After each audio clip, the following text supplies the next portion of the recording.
1925 में एक deadly tornado पैदा हुआ था जो कि यूनाइटेड स्टेट को प्राइमरी इफेक्ट करने के बाद ये मिजोरी, इलिनॉय और इंडियाना के हिस्सों से गुजरा।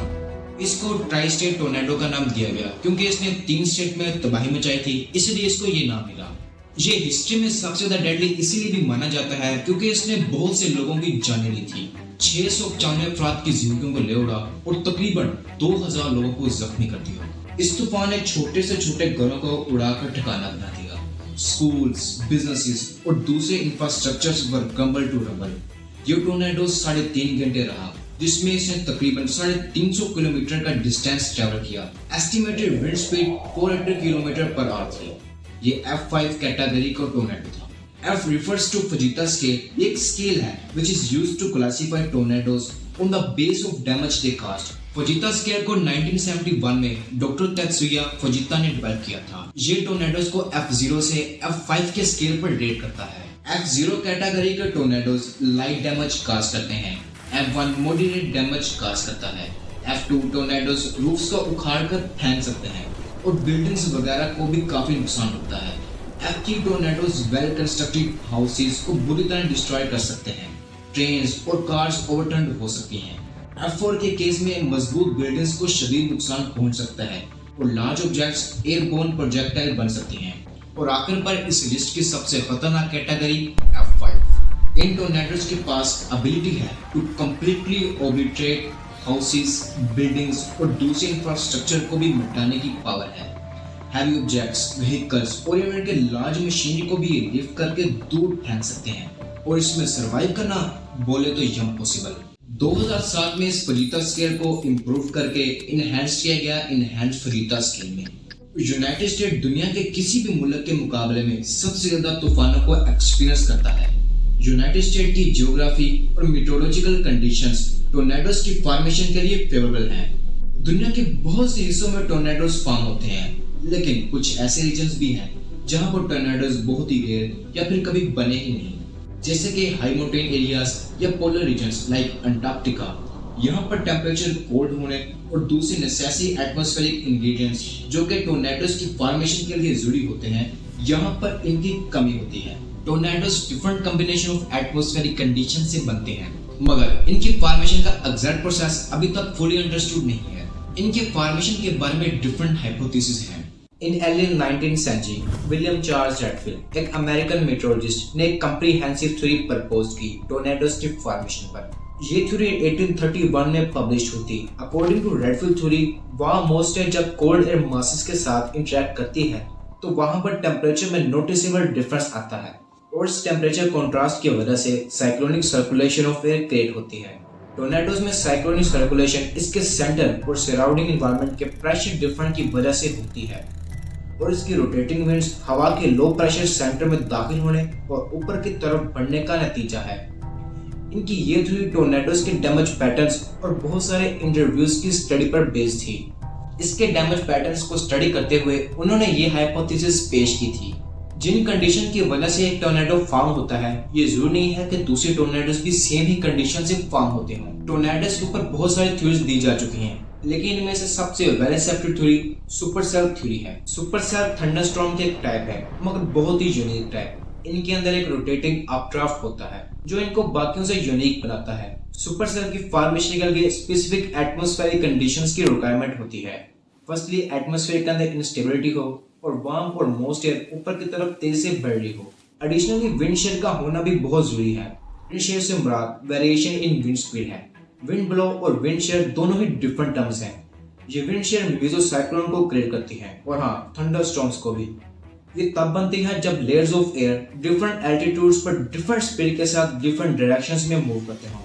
जब ग्राउंड लेवल पर विंड एक डायरेक्शन की तरफ ब्लो करी हो और wind in higher atmosphere blow कर रही हो डिफरेंट डायरेक्शन में, तो इन दोनों की वजह से एक horizontal tube of air form हो जाती है। थंडरस्टॉर्म्स में वार्म एयर ऊपर की तरफ उठती है। थंडरस्टॉर्म्स के अंदर इसको अपड्राफ्ट कहा जाता है और ये updraft horizontal tube of air को वर्टिकली ट्यूब में कन्वर्ट कर देता है। जब ये होता है तो होल स्टॉर्म रोटेट करना शुरू कर देता है, जिसके नतीजे में सुपरसेल क्रिएट होता है। कुछ सुपरसेल्स फनल क्लाउड को बनाते हैं। फनल क्लाउड से मुराद रोटेटिंग कॉलम ऑफ एयर है जो कि थंडरस्टॉर्म की बेस से स्ट्रेच आउट होता है। और अगर ये फनल क्लाउड ग्राउंड तक एक्सटेंड हो जाए तो हम इसको टोर्नेडो का नाम देंगे। जिस तरह से मैंने अभी आपको टोर्नेडोज की 5 कैटेगरीज का बताया है, जिनको हम इनहैंस फ्रिक्वेंसी स्केल के मुताबिक रेट करते हैं, बिल्कुल इसी तरह से ही साइक्लोन्स की भी 5 कैटेगरीज होती हैं। कैटेगरी 1 स्टॉर्म के पास 95 माइल्स पर आवर की विंड स्पीड हो सकती है और ये इतनी पावरफुल है कि लोगों के घरों की छतों को चिरकर फेंक सकती है। और अगर कैटेगरी 5 की बात की जाए तो इसकी wind speed 150 miles per hour से ऊपर हो सकती है और इनसे जो डिस्ट्रक्शन होती है वो आप देख सकते हैं। इन साइक्लोन्स को और नामों से भी पुकारा जाता है, जैसे कि टाइफून, हरिकेन्स। लेकिन इन स्टॉर्म को कौन सा नाम देना है ये डिपेंड करता है कि वो कहाँ पर पाए जाते हैं। मिसाल के तौर पर जो स्टॉर्म्स अटलांटिक ओशन या ईस्टर्न पैसिफिक ओशन पर फॉर्म होते हैं, इनको हम हरिकेन्स का नाम देते हैं।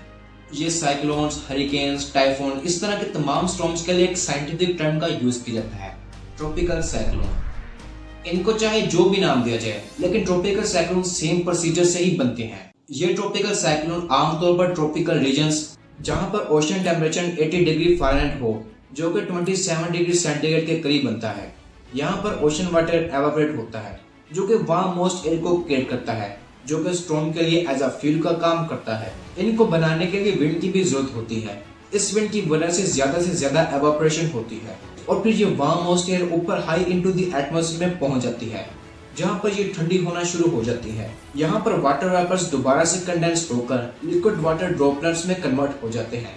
ये वाटर ड्रॉपलेट्स क्लाउड्स को बनाते हैं। इसके साथ साथ ये स्टॉर्मी क्यूमुलोनिम्बस क्लाउड्स को भी फॉर्म करते हैं। जैसे जैसे ये वार्म एयर ऊपर की तरफ राइज करते रहेगी, वैसे ही ये विंड सर्कुलर पैटर्न्स में ब्लो करना शुरू कर देगी। ये spiralling winds cluster of big thunderstorm clouds को इकट्ठा करते हैं और ये क्लाउड्स भी सर्कुलर पैटर्न में मूव करना शुरू कर देते हैं। अब ये एक साइक्लोन बन चुका है। इसको हम हरिकेन की बजाय साइक्लोन इसलिए कहेंगे क्योंकि ये इंडियन ओशन या फिर पैसिफिक साउथ ओशन में बना है, और अगर ये अटलांटिक ओशन में बनता तो हम इसको हरिकेन का नाम देते हैं। एक पावरफुल ट्रॉपिकल साइक्लोन जो कि ईस्ट सेंट्रल अरेबियन सी में फॉर्म हुआ है और एक्सपेक्ट किया जा रहा है कि इंडिया और पाकिस्तान की सरहद के करीब लैंडफॉल करेगा। इस ट्रॉपिकल साइक्लोन को नाम दिया गया है बायपारजॉय साइक्लोन। ये नाम बांग्लादेश ने पेश किया था, जिसका मतलब बंगाली जुबान में डिजास्टर या कैलेमिटी के हैं। बायपारजॉय एक डिप्रेशन से पैदा हुआ है जो सबसे पहले IMD यानी इंडियन मेट्रोलॉजिकल डिपार्टमेंट ने 6 जून को नोट किया था और तब ये इतना डेडली साइक्लोन नहीं था, लेकिन बाद में ये कैटेगरी 3 का साइक्लोन बन गया। अब हुआ कुछ यूं था कि 1 जून को IMD ने अरेबियन सी में तूफानी गर्दिश के इम्कानात की निगरानी शुरू की। GFS ग्लोबल फोरकास्ट सिस्टम और ECMWF European centre for medium range weather forecast ने तूफान बनने के इम्कानात का बताया और फिर 5 जून को अरेबियन सी के ऊपर एक साइक्लोनिक सर्कुलेशन बना और इसी दिन इस साइक्लोनिक सर्कुलेशन की वजह से लो प्रेशर एरिया फॉर्म हुआ। अगले दिन ये डिप्रेशन में नुमाया तौर पर शिद्दत अख्तियार कर गया। JTWC ने सिस्टम पर ट्रॉपिकल साइक्लोन फॉर्मेशन अलर्ट जारी किया और फिर IMD ने 6 जून को ये नोट किया कि ये साइक्लोनिक स्टॉर्म में कन्वर्ट हो गया है। फिर ये कैटेगरी 1 से कैटेगरी 2 और फिर 11 जून को ये कैटेगरी 3 का साइक्लोन बन गया। 1999 में इसी तरह का एक डेडली ट्रॉपिकल साइक्लोन आया था जो कि कैटेगरी 3 का साइक्लोन था। इसकी वजह से सैलाब आया और बहुत सारे गाँव तबाह हो गए थे। इस डिजास्टर की वजह से 6000 से ज्यादा लोग मौत के मुंह में धकेले गए और 2 मिलियन से ज्यादा लोग अफेक्ट हुए थे। मगर इस बार बहुत सारी प्रिपरेशन साइक्लोन के लैंडफॉल करने से पहले ही कर दी गई थी। जैसे कि पाकिस्तान में 81,000 लोगों को कोस्टल एरिया से निकालकर सेफ जगह पर ले जाया गया और 75 रिलीफ कैंप स्कूल में बनाए गए। और अगर इंडिया की बात की जाए तो उन्होंने तकरीबन 94,000 लोगों को एवैक्यूएट किया और दूसरी प्रिपरेशंस भी की। बायपारजॉय साइक्लोन 16 जून को नालिया के करीब लैंडफॉल हुआ था with sustained wind speed of 60 miles per hour. इस साइक्लोन की इंटेंसिटी तो कम हो गई थी, मगर इसकी विंड स्पीड अभी भी खतरनाक कैटेगरी की थी। इसकी वजह से 12 लोग हलाक हो गए थे और तकरीबन 4600 देहात मुतासिर हुए। तो आज की वीडियो के लिए यही था। आई होप आपको इस वीडियो में कुछ नए सीखने को मिला होगा। अगर आपको कुछ भी इस वीडियो में नया सीखने को मिला है तो इस वीडियो को लाइक जरूर दें। हमारी मुलाकात जल्दी होगी एक नई साइंस वीडियो के साथ। तब तक अपना ख्याल रखिएगा। और हाँ, इस वीडियो को जरूर चेकआउट करना। इसमें मैंने अर्थ कोर की रोटेशन के स्लो डाउन होने का बताया है और ये रोटेशन ह्यूमैनिटी को भी खत्म कर सकती है, इसलिए इसको जरूर चेकआउट करना।